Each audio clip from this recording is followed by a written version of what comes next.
Bulletproof Radio, a state of high performance. Hey, it's Dave Asprey with Bulletproof Radio.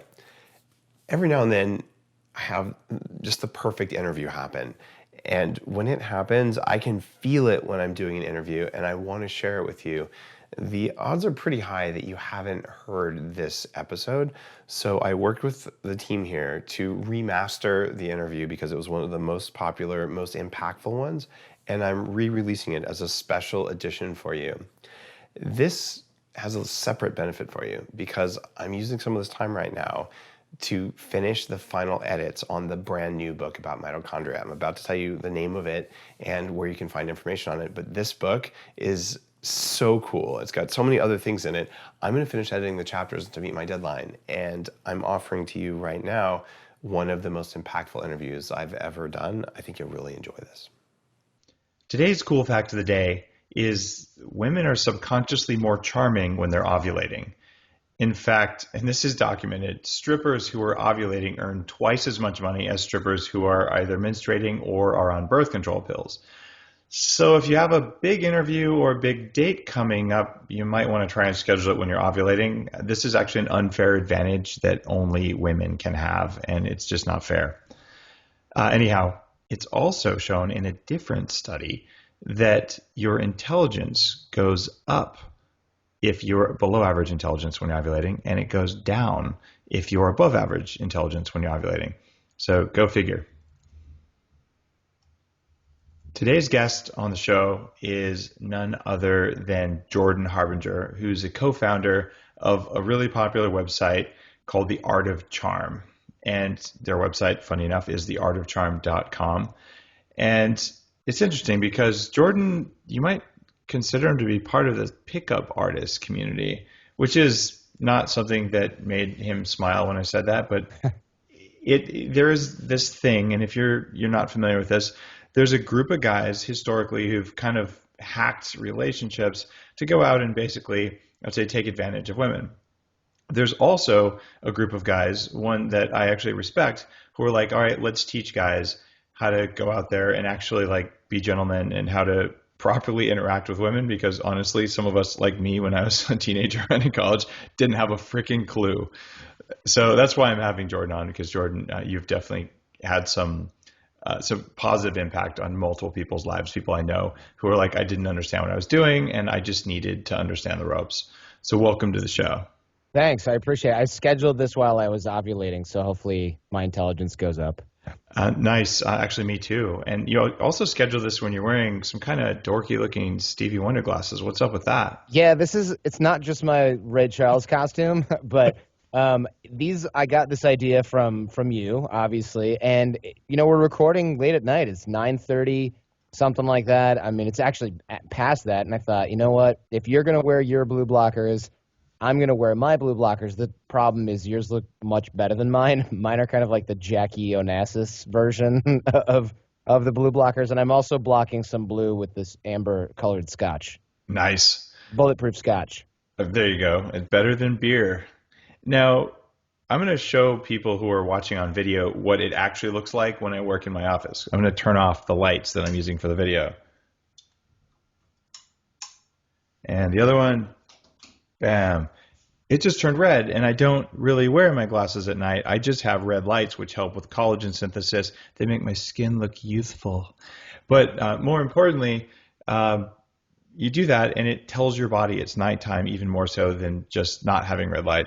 So this is something Steve Folks and I talked about on the podcast earlier, and it's actually remarkable what it does for you. But if I'm recording, I'm going to turn on the lights so you guys can see me. But that's kind of the story. So now you've seen both of us in our blue blockers.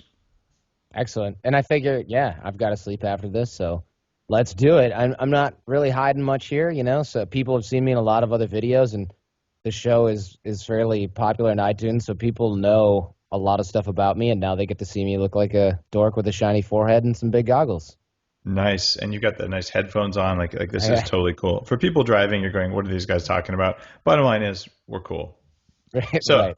Even if we do say so ourselves. Yeah. Jordan, you've been kidnapped twice.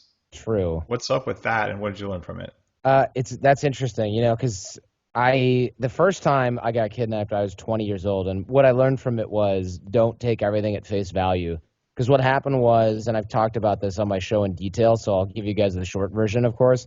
What happened was I was 20, I got into a cab in Mexico, turned out to be a guy who decided to take me to the ghetto of wherever, and I trusted my gut, which is probably the bigger lesson.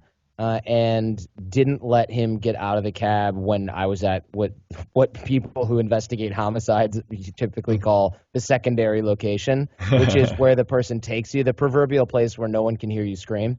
And I didn't let him get out of the cab, and we struggled before we fully got there, and then I was able to escape. And then the second time, I was able to use some of the same stuff that we teach at the Art of Charm, rapport building skills, and basically getting people to like and trust you to provide an opportunity, create an opportunity in which me and my friend were able to escape. This was in Serbia, and we were taken by some state security officers, which are basically just like corrupt militia guys from Bosnia that are now given immunity inside the state of Serbia, and they were totally fried on some sort of substance. So that told me that not only was this stuff great for dating purposes, but holy cow, this could save your life.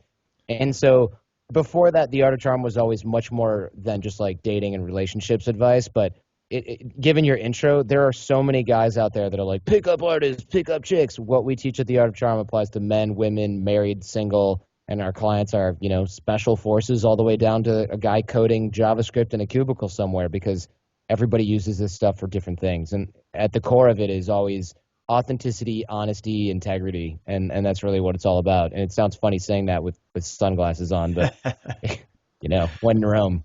I have to double down on that. This is something I don't think I've talked about too much. This stuff didn't always come naturally to me.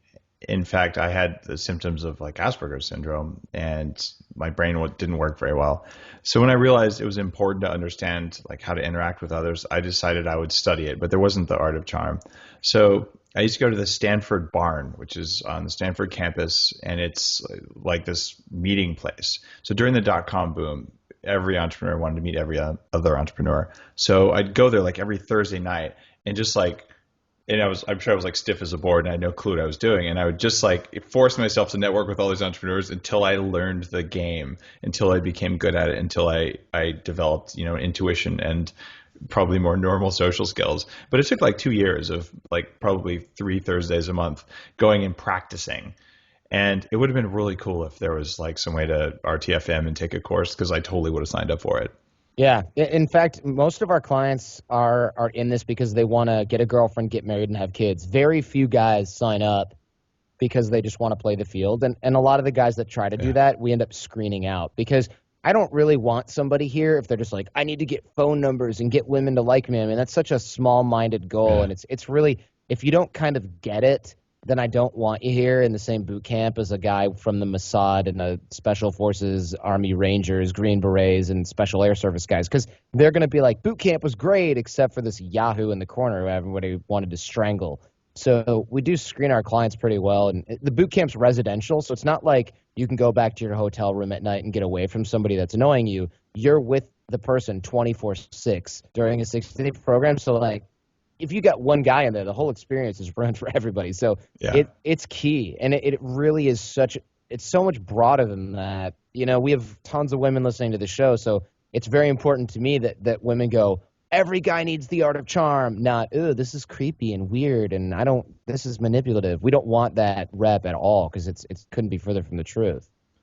And honestly, I can say a lot of guys, clients I've worked with and just friends, some of them just don't have a clue about what to do to form a good relationship. It's not really the pickup, like you said, authenticity, integrity. So I actually admire what you guys do from that perspective. I don't have any issue with it.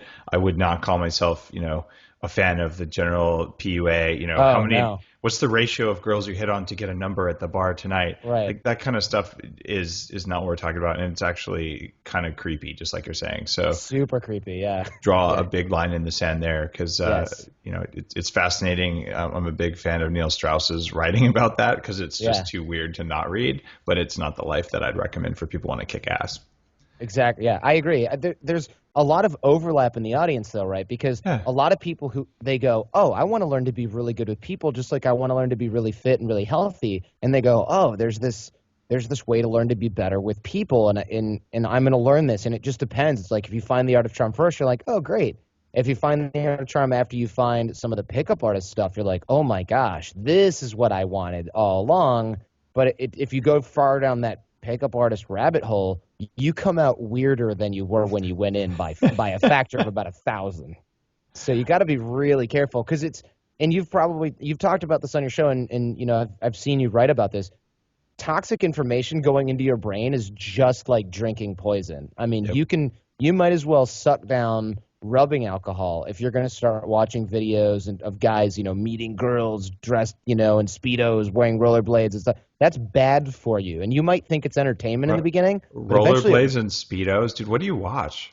Hey man, I live in freaking San Francisco. I Sorry. drove through the Castro on the way here. That's actually guys picking up dudes in rollerblades and Speedos, but I just morphed the example to fit the conversation.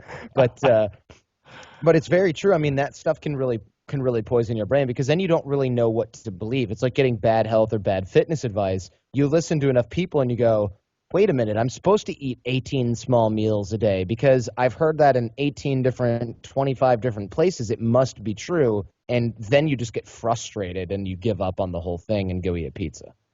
Yeah, it's true. Getting advice that doesn't work just makes you sort of throw your hands up, and it actually sucks your willpower.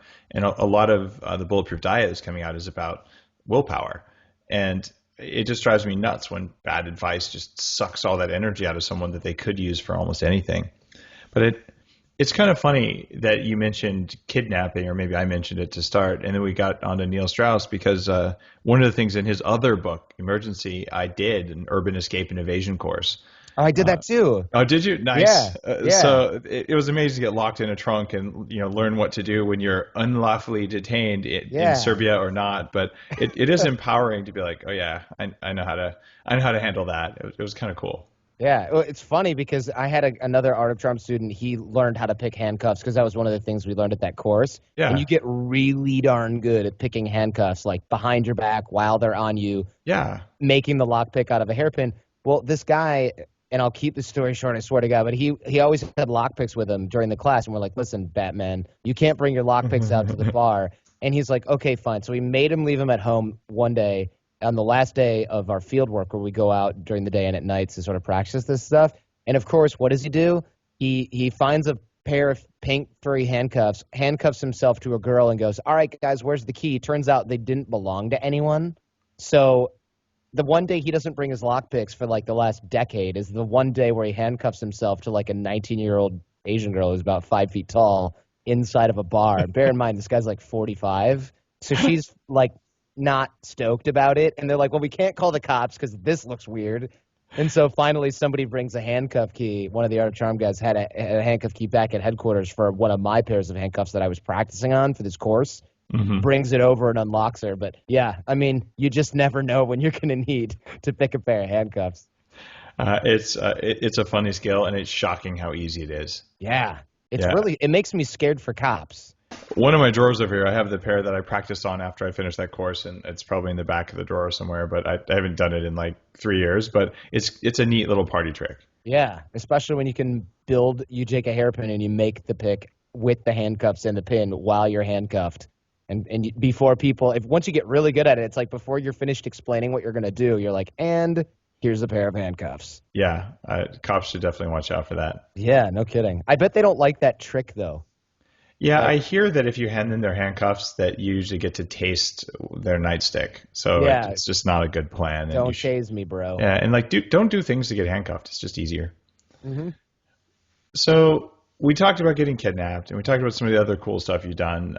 What made you like who you are today? It's kind of a weird job you've got there, to be perfectly honest. It is. How it started, well, I went to law school, and I had a summer internship at a law firm in New York, and the guy who hired me was never in the office. He was always out and about. I mean, this guy was from Brooklyn, and he had a tan. What's wrong with this picture, right? So he was rumored to make more money than everyone else as well. And one of the things that he caught up with me and was like, or rather I caught up with him and he said, let's go get coffee. And I think HR kind of like made him do it because he was quote unquote my mentor, right? Which on Wall Street is like somebody required to pay attention to you once every 3 months for 5 minutes. So he said, ask me anything. And I'm pretty sure he wanted me to ask him stuff about being a lawyer and real estate finance and blah, blah, blah. But what I asked him instead was, how come everyone says you make more money than everyone else, but you're never in the office? If it's all about billable hours, how do you make money? Because you're never here. Do you just work from home, and why? And he reeled for 1 second and then said, actually, I work from home. Yeah, you see my stuff coming in on the BlackBerry when people still use those.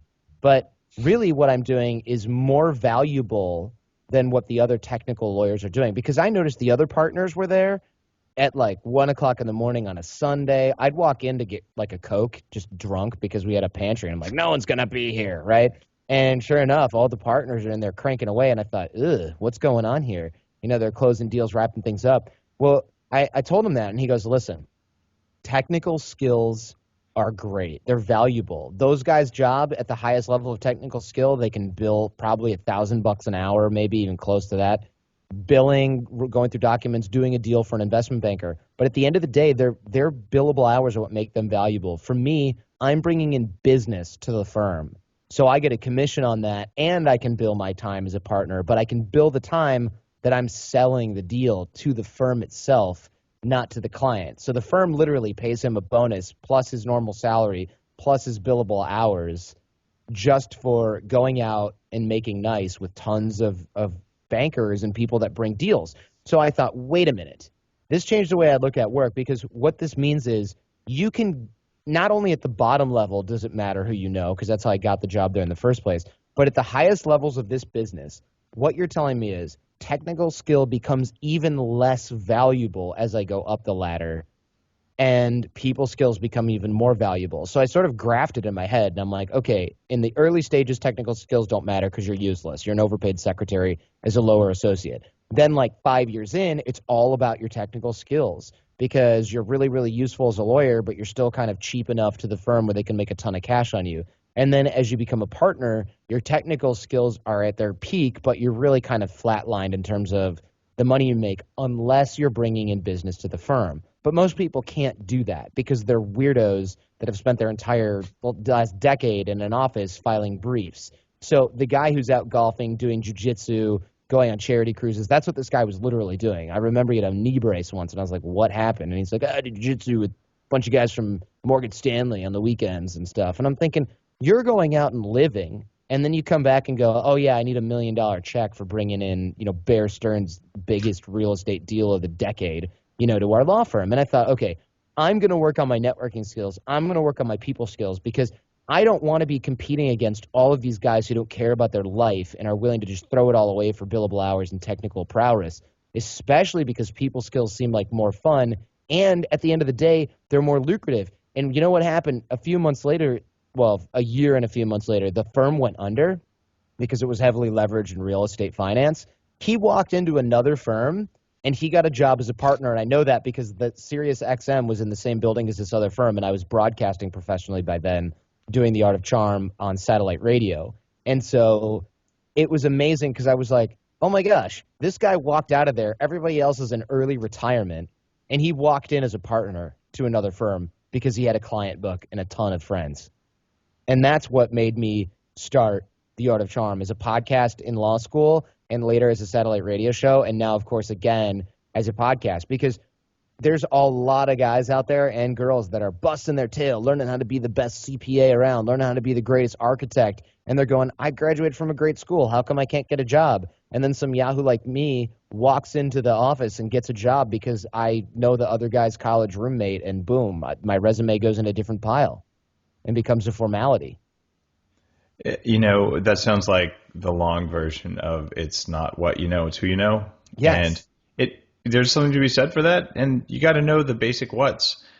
My career had some of that too. I've had one mentor early on when I worked at 3Com, like one of the now dead networking companies that got bought by someone. I remember 3Com. Yeah, I forgot who bought them, but they actually were the company that brought the Palm Pilot, the first real mobile device out to market. And it was it was this time where I'm like, what is this guy doing in IT? And frankly, why do all the other IT guys not like him? And it was because he didn't spend any time in IT. He was doing the same thing. And there's people who just know how to do this. And so I like followed him around for a year and learned more about, how that side of the business happened. And that's why I ended up working as a product manager and a marketing person in Silicon Valley versus like being a hardcore network engineering geek, which I think would have been much less satisfying. Absolutely. Yeah. It's funny you should bring up that specific example because honestly, it is people on the other side of the fence who either don't like the secret game being played or don't know about the secret game. If you're sitting there and you're going, I don't need to network when what I'm doing because blah, blah, blah, you just don't know the secret game being played around you.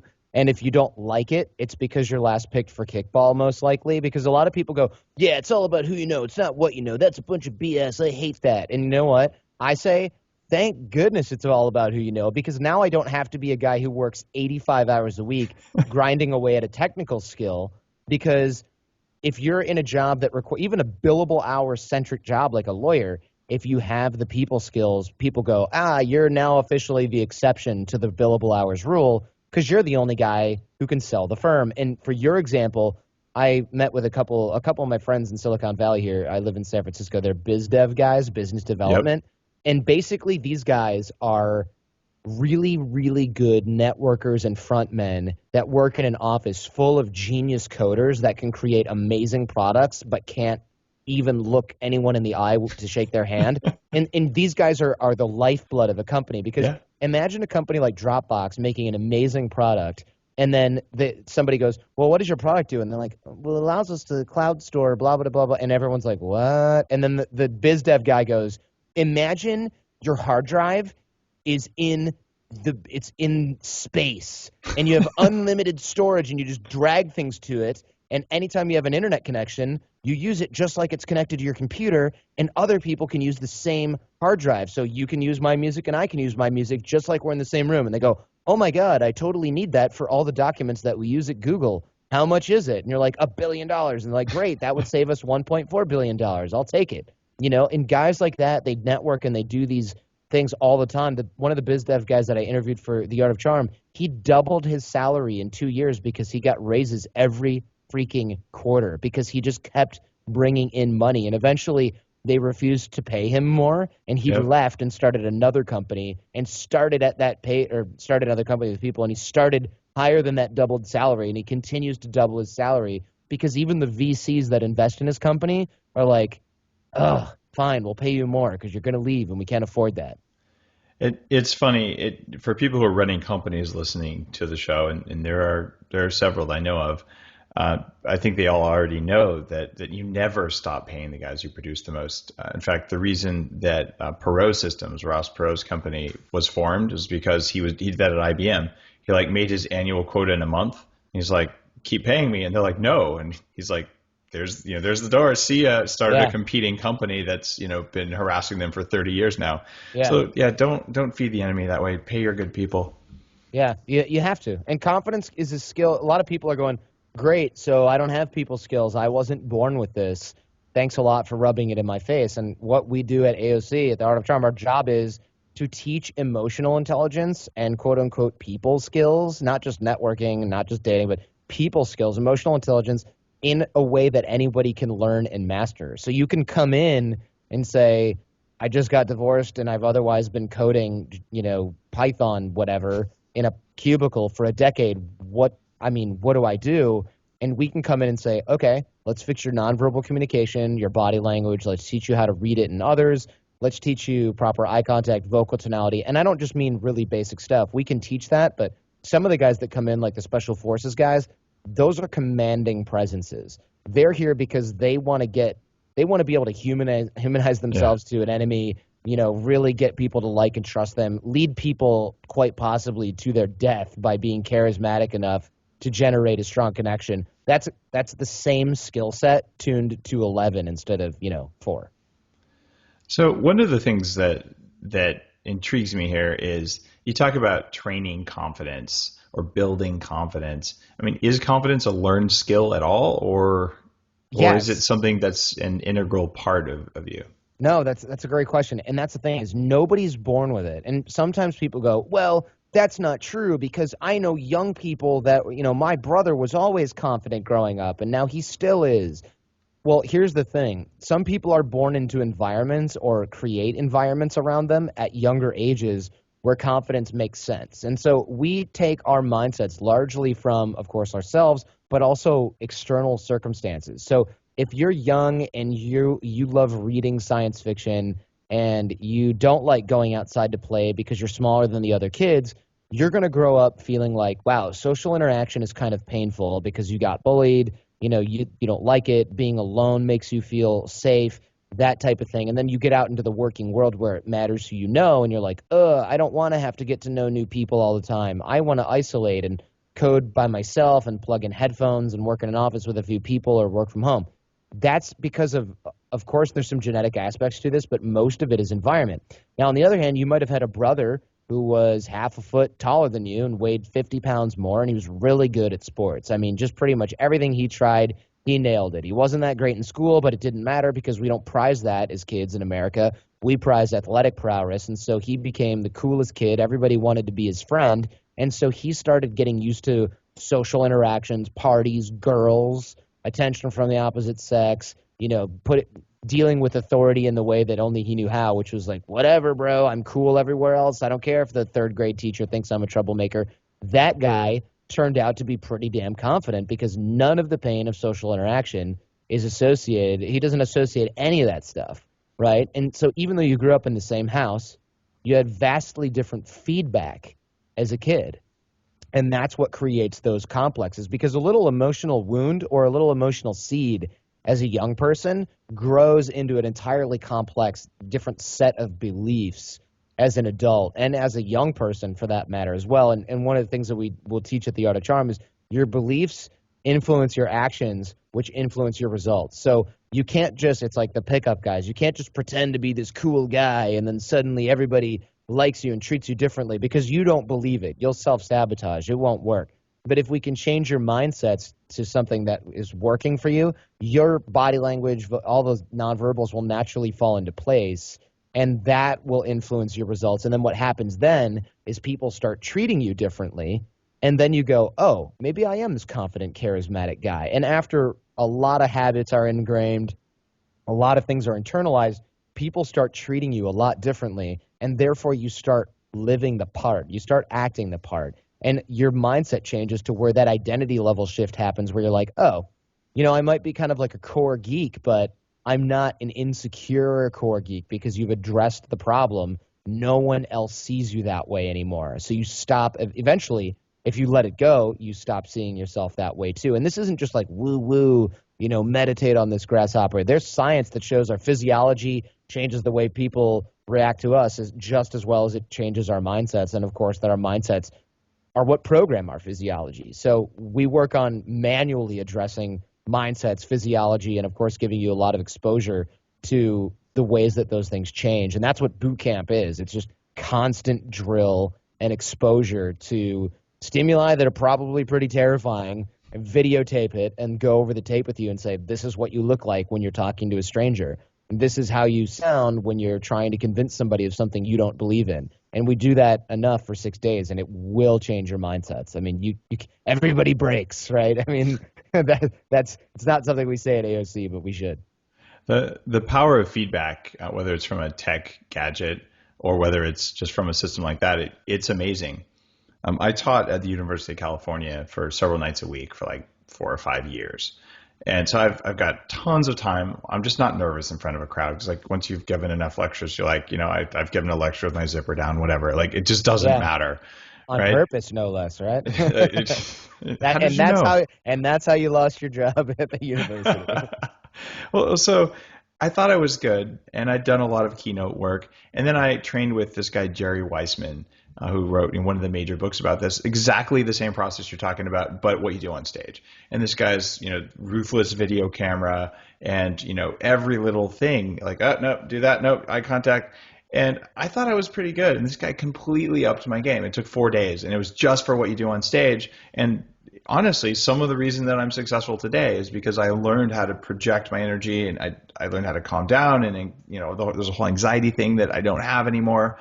But that feedback loop is what really just took me from like pretty good to like, I'm pleased with how I present now. Like I honestly know that I'm going to go out there, I'm going to like deliver real value to the audience. So doing that rather than on stage, but just in one-on-one is actually, it's kind of brilliant. And it's something that I think is of value. Excellent. Yeah, I mean, it is something that you can't really get anywhere else. And people go, oh, I'll just, I'll ask my sister about this. And it's like, listen, man, you had your whole life to ask your sister about this. And that's the other thing is it's really hard for people to give feedback that aren't trained because you don't know what you respond to. A lot of people go, what kind of girls do you like? And you're like, tall or pretty short ones that are curvy but thin. We don't really know. But when we see it, we're like, oh, yeah, that. And it's the same thing when you're talking about in training somebody for this. You can a lot of people will give feedback like, I just want somebody that's going to, well, I'll give a dating example for that matter. I asked my mom when I was younger how to, meet girls. And she was like, just be really nice and, compliment her clothes and tell her, she looks pretty and stuff like that. And you can imagine how well that worked with girls that didn't like me already. I mean, that was an epic fail and really embarrassing. She didn't tell me because she wanted to point and laugh. This is my own mom. She told me that because if she already liked me, which she was teaching me how to be a good boyfriend or a good husband. She wasn't teaching me how to attract somebody. These mechanisms are just starting to be uncovered even by modern science, how these things work. I mean, there's all these scientific studies that come out, and our AOC alumni send them to us all the time. And the running joke is, and science gets 1% closer to knowing what we knew at boot camp 2 years ago or whatever, because it's like, oh, when somebody walks this way and they look confident, they're more attractive and people follow them as a leader, and this leadership trait is attractive in the opposite sex and blah, blah, blah. And it's like, well, yeah, people who study AOC principles, concepts, read body language, know stuff about that's kind of a given. And when we see it for ourselves, it's like, oh yeah, duh. But if you try to mimic it and you don't have the mindset right, people go, oh, that guy's a try-hard. And it's like, well, what's the difference between the try-hard and the naturally confident guy? They might look 99% the same. There's some nuance there that's not matching, and that's what we train you to develop, because I can't train you to fake it. I can train you to develop it in yourself, but I can't just give it to you. If I could, you and I would be having this conversation on my jet. Nice. It's the whole authenticity and integrity thing, and I believe you can pick that up in other people. You have to be very, very skilled as a con artist to get around that. Basically, you need to be a little bit of a sociopath. Yeah. If you're a sociopath, that's one of the things we screen for at AOC, because if you're a sociopath, you'll pick stuff up on like the first and second day, and then we go, oh, wow, that's not good, because if you're picking up stuff that quickly, chances are you shouldn't be there in the first place, because if you can perfectly mimic and fake everything, there's like a 99% chance you're not going to use it. You're going to be up to no good, because that's what sociopaths do. I interviewed one on my show. He was a narcissistic psychopath, and it was funny because he said things like, oh, I'm glad to be on your show, and then I'd make a joke and it's like, oh, that's funny. And at the end of the show on the recording, I was like, so those things that you were saying, what were you were saying that because you knew that's what I wanted to hear? He goes, listen, I'm not going to lie to you. I told you I wouldn't lie to you. Yes, I know that you want me to laugh at things, and I will laugh exactly when I'm supposed to laugh, and I will tell you exactly what you want to hear, because the result I want is I want you to share this show because you think it's good, and I want you to increase my image because it feeds my ego, and that's the only thing that I care about. And I was like, damn, I need a shower. That's creepy. That's scary. It's so scary. And he was very open, so props to him. He's literally a narcissistic psychopath that is just like, I mean, he just tells people exactly what they want. And the thing is, you look at it and you go, man, he gets great results with this. It's just like, but you can't do it, because as soon as you or I try to tell somebody something we know is just patently BS just to get a certain type of result, and we know it's going to hurt their feelings, this thing in the back of our mind kicks up and screws it all up for us, because we don't really want to do this because it makes us feel like crap. But for him, he just goes, suckers, I'm getting exactly what I want. These people are so easy. He told us on the show, he's like, humans are toys. So we have to really make sure that this is based in authenticity and integrity, because if not, you just run such a risk of doing things that are unhealthy for yourself. Because getting what you want is not always really good for you. And that sounds like a cliche, but sometimes we need to work on ourselves and not work on actually getting what we want. And that's sort of the premise of the whole show, right? Well, yeah, it's a cliche example, but if you ask a farmer what he wants 100 years ago, he's like, I want bigger horses. And you're like, actually, maybe not. You'd have to feed them. Wouldn't a tractor be a little bit more interesting? But he didn't think of that. So sometimes doing the work, chopping the wood, carrying the water kind of thing teaches you a few things. So there's value. There's value in work. Yeah. And there's also value in chainsaws. So you got to find the balance. Yeah.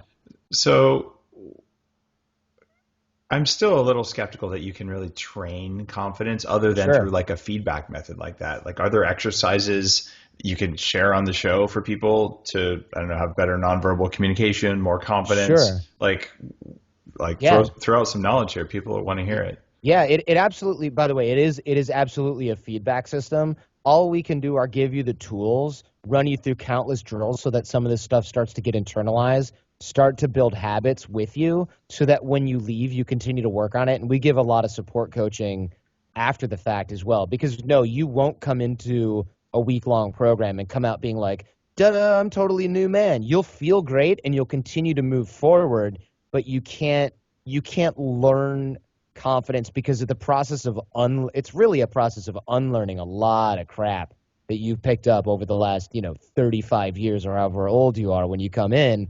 It's not just adding layers on your personality. It's a subtractive process, not an additive process. So that unfortunately takes a lot longer and it's a lot more work, and you have to be very open or it's just not going to happen if you want to come in and learn some tricks. But I do have some cool drills that I can teach in this format as well. And so one of the things that people fail to realize is that first impressions are not made when you decide to make them. First impressions are made when you become a blip on someone else's radar. And I'll put it in a dating context because I think it's easy and it's fun for a lot of the guys listening and the girls as well, because they'll identify. So girls are sitting at the bar, 3 of them or 4 of them or whatever, and they're hanging out, they're having fun, and then a group of guys walks in. Now, the girls turn around and see the guys walk in because women are very aware of who's in their environment. They've evolved that way. It's a safety concern as well as a sexual reproductive concern. So the guys are hanging out and the guys go, wow, those girls are cute. And then the guys go, all right. The average guy says, all right, let's grab drinks and hang out. So they go and they grab some drinks. They check out the girls again or whatever. They go back to the table where they get it. They're watching some basketball, hanging out. And then couple of the girls go to the bathroom and 1 or 2 of them stay at the bar. And then by that time, the guy's had a drink or 2 and he walks up to them and says, hey, what are you guys drinking? And they're just like, oh, hey. And they're maybe polite, but not very open or forthright about it. Or maybe they're even rude about it. And the guy goes, oh, women are really tough. Well, here's the problem. His first impression was not made when he decided that he had enough liquid courage and he was going to sort of sack up and walk over there and make it happen. His first impression happened when he walked into the bar with his hands in his pockets or slouched or whatever, or some sort of or even just a neutral first impression, not good nor bad. But then he waited a while. The girls saw him looking over in their direction, not doing anything, pretending to watch basketball, having a couple of drinks. So by the time he came over there, they had already kind of decided, oh, we're less interested in this guy. He doesn't really have the sort of boldness that maybe we're going to naturally be attracted to. Now, maybe they don't realize this. This happens subconsciously. But the first impression was made when he became a blip on their radar, not when he decided, all right, now's the time to make my move or whatever. That's a common misconception. Your first impression is generally made right when you walk into a room, because that's generally when you become a blip on other people's radar. And this works in business as well. Any context where you're making your first impression, which is generally every time you meet new people. So one of the drills that we give that I love to give is every time you walk through a doorway for the next, let's say, arbitrarily 2 weeks, because what we're trying to do here is plant the seeds for a habit. Straighten up your body. So straighten up your spine, chin up, chest out, not exaggerated like, wah, but like shoulders back. Yeah, none of that. Yeah, exactly. But just upright, confident posture, a string pulling up, your head as well as down your spine. It's a really confident posture. Chin up, smile on your face is a really important part of this drill because it makes you open and engaging. And so if you do that every time you walk through a doorway, and I don't mean when you're at work, I mean even in your own house, your bedroom door, your bathroom door, your front door, if you're doing this when no one else is looking, it starts to change your physiology. It becomes a habit. And then next time you walk into Starbucks and you see somebody that you're interested in or a business contact, you've already got your posture, your smile, you're already aligned properly, literally, not chakras or whatever, but your spine is literally aligned. You look great. You look confident. You look open. You've got a smile on your face. This is engaging. You're no longer thinking about it. Because if you're trying to put on a great first impression by thinking about it, you're going to be so non-present and not in the moment. You're going to have to micro-process every aspect of your nonverbal communication, which is one, impossible, and two, certainly makes it really weird to hold a conversation with somebody who's only thinking about that because they're on another planet and it's weird. So if you can master those nonverbals, just make them an internal process, not only are people going to start, you're going to start feeling different, of course, but people are going to start treating you differently. And that's the beginning of the positive feedback loop that we're trying to create when it comes to nonverbal communication. Imagine if everybody started treating you as a confident, upright, sort of positive guy, you're going to start to feel a lot differently than you would if you walked in slouch, invisible, scrumpled up into a little ball. I mean, physiology is so huge. Now, if you want to take that to another level after you get that down, most people are terrible at eye contact. And we videotape people at the Art of Charm at our boot camps and our workshops. We say, okay, how do you think your eye contact was during that interaction? And they're like, it was great, it was solid, it was spot on. And we go, let's go to the videotape. Looking at the floor, looking at the hand, looking at something else, looking out the window. And people are always consistently surprised by how they don't smile and how they have terrible, terrible eye contact. And so when we can fix that, you start to become much more engaging, much more present, and much more charismatic because that's really just the combination of those factors. So the way that we work on this, because a lot of people go, eye contact is really scary. And I agree. It can be very scary, especially if you're used to looking at the floor when you walk and not looking people in the eye. So we say, all right, after you've got the nonverbal thing down, look everybody in the eye for the next couple of weeks, again, just long enough to notice their eye color. And so what this does is it takes the pressure off of, look everyone in the eye. Because then you either do one of two things. You go, this is really scary, and you get weird anxiety that makes you do silly things or just lose focus because you're trying to make eye contact. Or you do the death stare when people are trying to be like too intense and they're trying to be intimidating and they like look right at you and they're looking through you because they're trying to make good eye contact. That's also really creepy and really sort of incongruent for most people. So it's bad. It's not good. It's probably even worse than having poor eye contact or up there. I had to work on my death stare. I'm 6'4". I've always been either fat or muscular or some combination of the above. Right. So you're already like the biggest guy in the room, and everyone knows you could probably kick their ass by sitting on them. So that plus a death stare really wasn't a very good combination for me. But I don't think I have the death stare anymore. But it's a legitimate thing. And without feedback, how would you ever know any of this? And that's why this is fascinating to me. But I want to know, do you ever get people who are in permanent or semi-permanent long-term relationships who go through Art of Charm? Guys with girlfriends, guys with wives? Yeah, all the time. Actually, around 30+% of our clients either are in long-term committed relationships and or married. And so I shouldn't say or married. I mean, I was going to say one's a subset of the other. You're in San Francisco, all that poly thing. Who knows? Yeah, exactly. And so those guys will come through because a lot of people go, I don't need this, I'm married. But then there's that other subset of guys that go, I need this because I'm married. Yeah. And my argument is, if you're married and you think you don't need this, I'm thinking, so let me get this straight. Since you're now in the most important relationship that you've ever been in your whole life, now you don't need relationship skills because somebody signed a piece of paper. It's kind of like, let's look at the divorce rate and see what the success rate is of this piece of paper holding you together.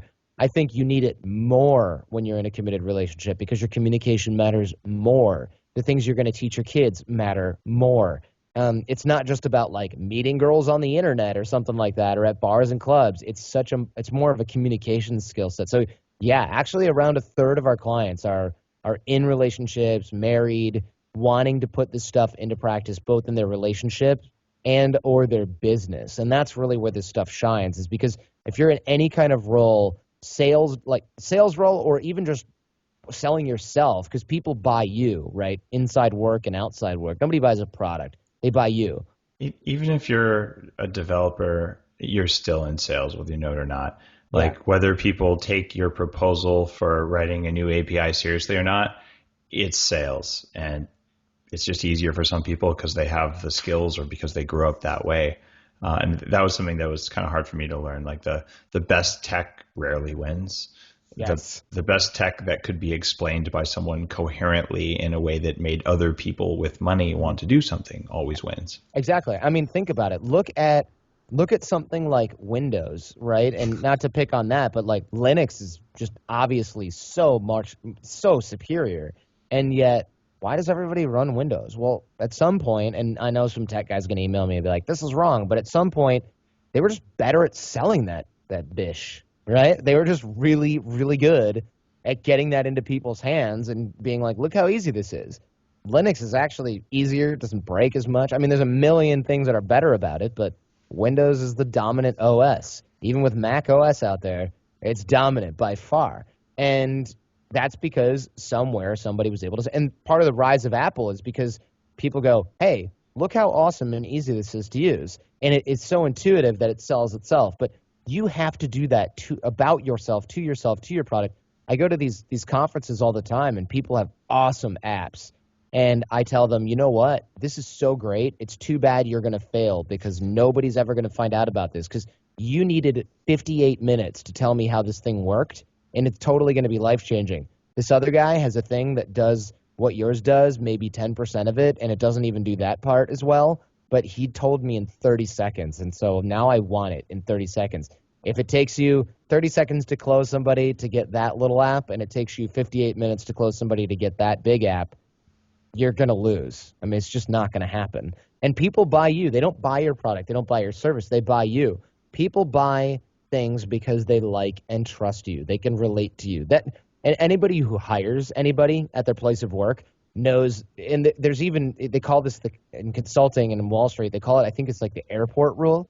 And what it is all things being equal, right? Because you're looking at someone's resume and you're like, they're qualified. They're over the medium bar of qualification for whatever position this is. The real question and the reason that they take you out for meals and the reason that they have you talk to multiple people at any given firm or company is because they want to know if you're going to get along with them. And the airport rule is this. If it basically all other things being equal, which they usually are, if you're going to hire somebody, especially for consulting, they ask themselves this question.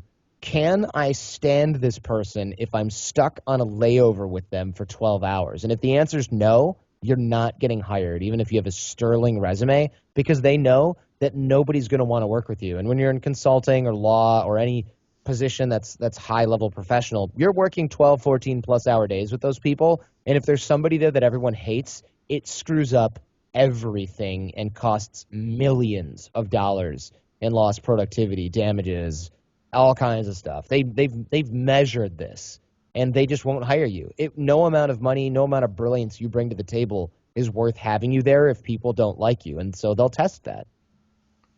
Yeah, and that's one of those things that maybe they teach you in consulting land, but most people don't know that until they're pretty far along in their careers, if they ever figure it out. Right. Yeah. And if you start hiring people, you know it. Before that, you just wonder why you're not getting jobs. Yeah, that's exactly right. Now, there's another question for you though. I mean, you don't take women on, right?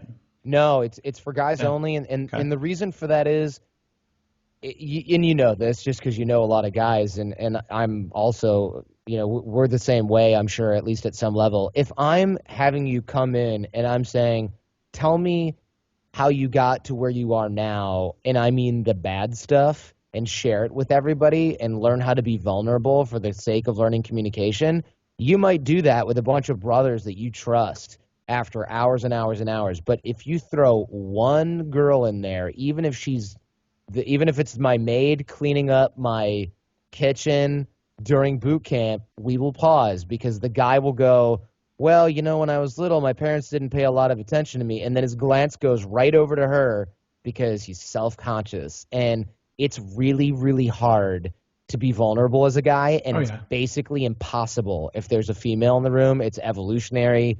We're not wired for this. We don't like doing this. And so we don't need to make that any harder. And of course, the other things are, things that make men charismatic, confident, attractive, they don't all directly translate to women. So we have separate classes for women. We have separate coaches. Yeah, we do. They're not boot camps that are residential. They're different. But we found what works. We found the magic formula for guys. It's not that we don't coach women at all. We just don't have week-long residential boot camps for them. I was going to ask about that because the skills are different. And I know they have old-fashioned charm schools for women. I don't think that's probably going to actually teach charm, but you might put on lipstick. But I have no idea what they do with those schools, like serve tea or something. But like what would be different for a woman who's like, all right, I need to work on my social skills. Like what would the differences be between what a guy would learn and what a woman would learn? A lot of it overlaps, and of course the confidence and things like that. But it depends on what the social skills are going to be used for. So for dating, unfortunately, the skills for women are completely different than they are for men. In a business environment, they're largely the same. And unfortunately, that's a sort of byproduct of women needing to take on sort of a larger, more masculine role in a corporate workplace. But unfortunately, that's where women have all these issues because it conflicts a lot with the identity that they might have at home. And those things can start to interfere. It's really hard for board of directors mom to come home and be nurturing wife or nurturing mother sometimes. It's a balance. And people who are listening who are doing that successfully know just how hard that is. As guys, we don't really think about it because we can be tough guy at work, and then we come home and we're a softie with our kids, but we're basically the same guy with the volume turned down a lot of the time. And so the skills for women really, really depend.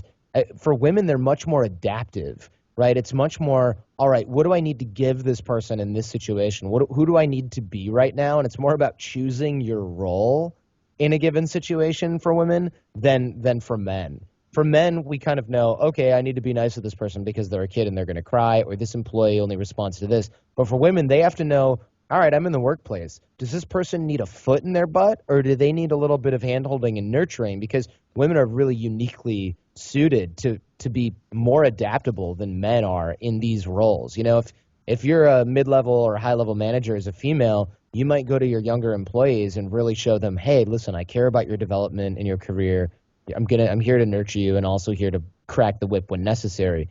That's a skill that women really should work on developing, is knowing what role to be at any given time. And they're usually really good at it. It's really challenging. I don't envy that at all. I think that's probably really, really hard. And if you get it wrong, everybody thinks, oh, she's such a hard ass. She wants to be a man. Or, oh, why can't she be, more tough? I mean, she's not cut out to be in this kind of workplace. This is for tough people. So it's really kind of lose-lose for a lot of women either in the workplace or both at home in the workplace if they're trying to balance that. So the skills are much different for women, or they're much similar for women, but it's about when to use them is what the question then becomes. Does that make sense? I know that's kind of a weird answer to that question. I think it makes great sense.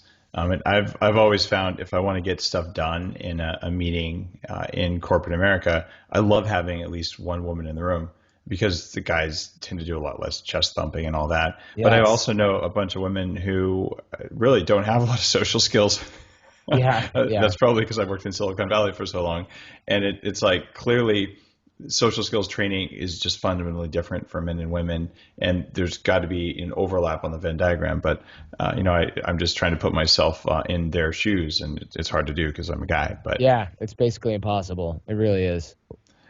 Now we're coming up on the end of the show, and there's a question that I ask everyone, and you've probably heard it because you listen to the show. Sure. Top 3 recommendations for people who want to perform better at life. I don't mean just from Art of Charm. I mean from all the stuff you learned. Sure. Well, I thought about a ton of different answers to this, and I figured, okay, I've got this massive laundry list, and if I have to think of the top 3, it's going to be really tough. So I don't want to be like all fancy and be like, there's this one unique online tool that you really need. So I might be relatively vanilla with this answer, but here's the thing. People always ask me how I am so insanely productive, and part of it is because I have an awesome assistant and stuff like that. But the other thing is I really stick to my calendar religiously. And I mean, if I sent a screenshot, and I could do this if anyone cares, but it's like every 15 minutes of my day from 8 a.m. or 7:30 a.m., because before that I like to have flex time to like wake up. But Everything is scheduled all the way until the end of my day in 15-minute blocks with people's phone numbers. Things start on time, they end on time. People know when that's going to happen. And the reason is because I have crazy ADHD. It's hard for me to focus if I don't know what I'm supposed to be doing at any given moment. And if I have like a phone call that's scheduled, let's say 20 minutes, and it ends in 7 because something comes up or we conclude, I go, 13 minutes of Facebook. Oh, let's make some more coffee. I mean, I'm just kind of, I'm almost unable to organize right on the spot. I'm great at thinking on my feet, but I'm not great at organizing on my feet, if that makes sense. So I knew that was a weakness of mine. And I see that in entrepreneurs all the time. They're like, oh, I got to work on this today. And then they do everything but that. They never eat the proverbial frog. And getting a calendar, putting important things on it and your appointments and sticking to it, where if it's not on the calendar, it doesn't happen. And if it's on the calendar, it absolutely happens, will be something that will change your life. I love it. I could not double down more heavily on that one.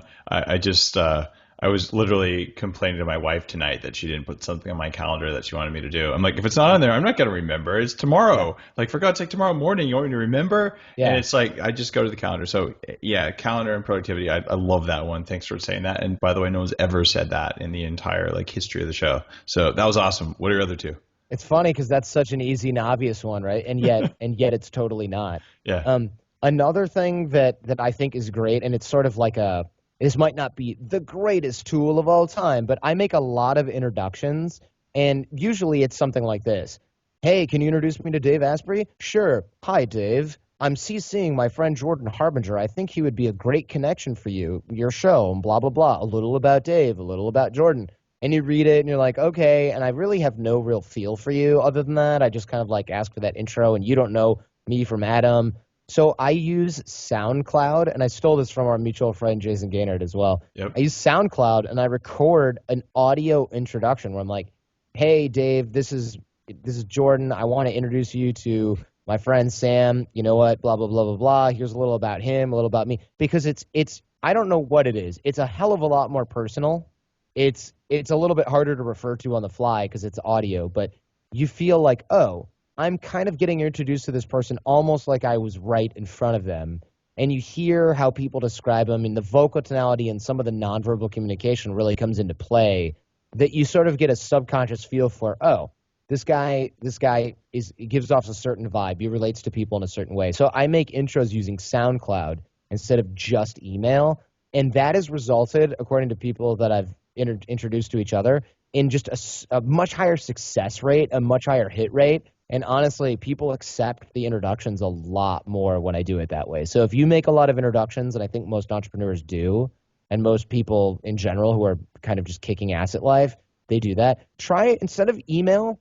Try SoundCloud or YouTube for that matter. Keep it unlisted, or your channel will be super weird. But you can introduce in a much more personal way, and it is awesome, and it really changes the impact that you have on all of those people. And they associate you, because it's really hard to go, oh yeah, someone introduced us via email a while back. I don't remember who it was. If they remember your voice, they're like, oh yeah, Jordan introduced us via SoundCloud, and that was like 3 years ago. Yeah, that's right, I remember that. And he said that you just got back from Indonesia when I met you. When was that? Oh yeah, 2013. Got it.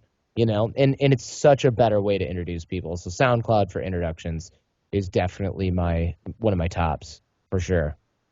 All right, you got one more left. Excellent. So this is another thing that I think has been mandatory just for my sanity. I have an app on my phone called Line 2, and there's a million different second line apps. Grasshopper's one of them.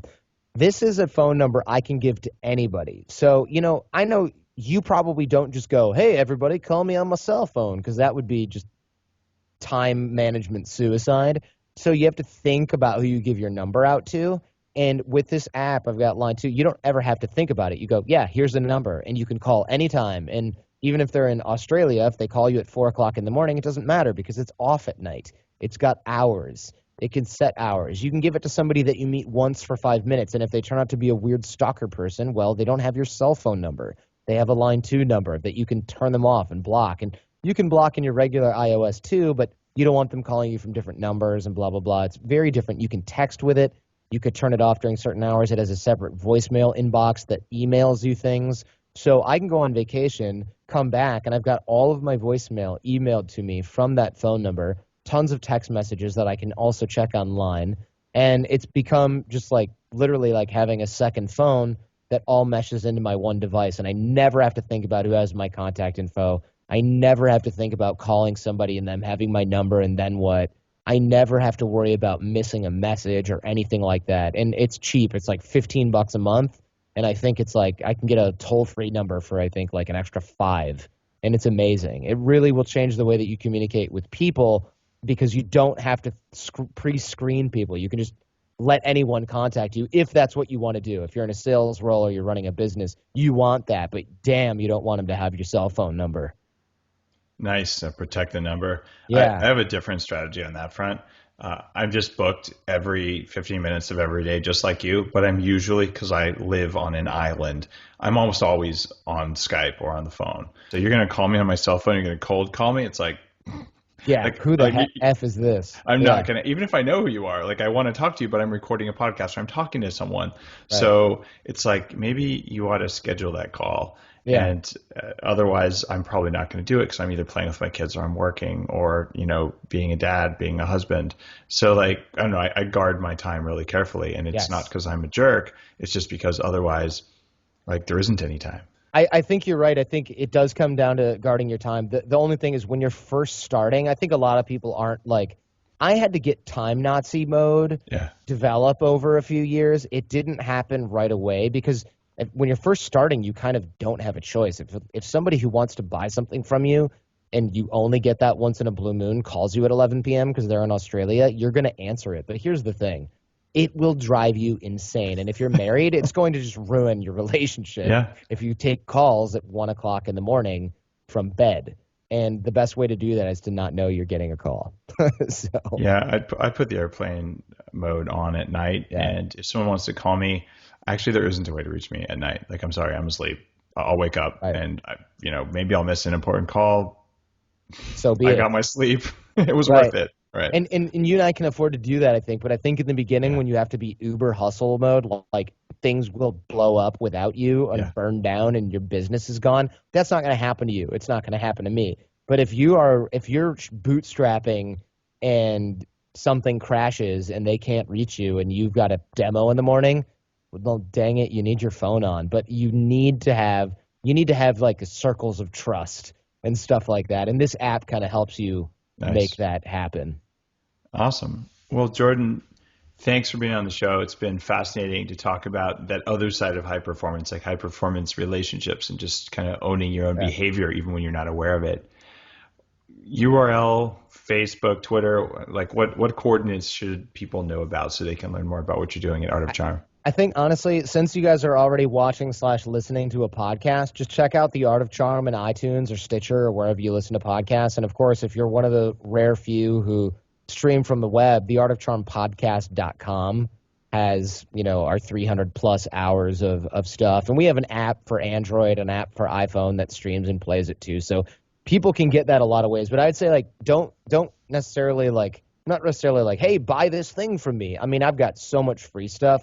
Consume the heck out of the free stuff, and then if it starts changing your life, which it's designed to do, then call me and we'll think about next steps. But rather than hawk something, go enjoy the free stuff. You're already listening to podcasts. After you get done listening to Bulletproof Radio, go check out The Art of Charm. That's pretty much it. Good deal. Thanks, man. Have a good night. You can take your shades off once we turn down the lights. Yeah, I got to do that.